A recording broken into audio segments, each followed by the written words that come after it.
Hop, sizlarimiz quyidagi ko'rinishda bo'ladi. Demak, 4424 maksimumni yechib berdi. Pastda likvidlar bor. Bir time frame order blokdan biz pastga qarab rekes olishimiz mumkin. Shu boisdan biz bozor ichki strukturasi kichik time framelardan qarab chamiz. Demak, maksimumda sevib qilgan holatda 4434 oraliqda narx yechib berdi. Shu oraliqdan demak biz selga bitim axtarib ko'rsak bo'ladi. Ichki struktura bo'yicha demak 1 2 3 oraliqda take profitimizni qo'yishimiz mumkin. Bu holatda hozir take profit 2 ga yetib kelgan narximiz.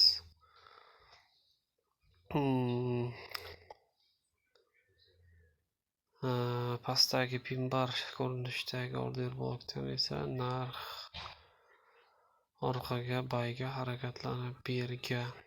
Ushbu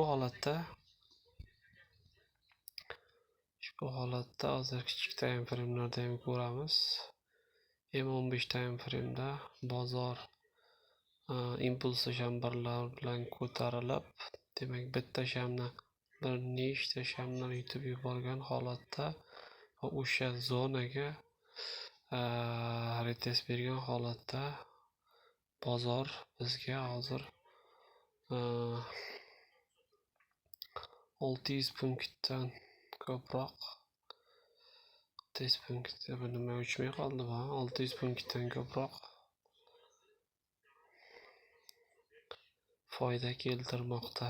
Bizda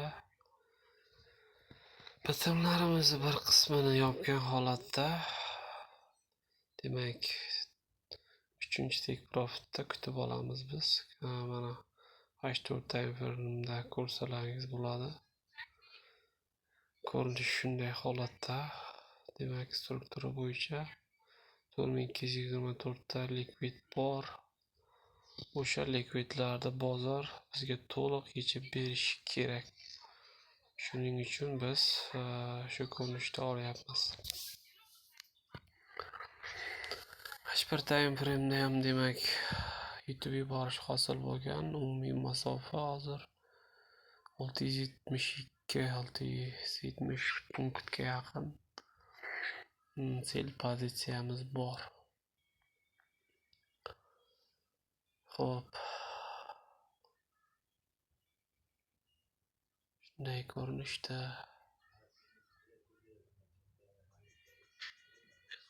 pastdagi order blokdan ham 200 punkt bayga scalping. Demak, kichik time frame'da bozor yechib bergan, harakat qilib ko'rsa bo'lardi. Endi scalpingdan ko'ra day trading yaxshiroq holatda bo'ladi baribir. Shu bois hop, bizga shu ko'rinishda ko'rsatilgan mana o'lchamlar. Hammaga rahmat.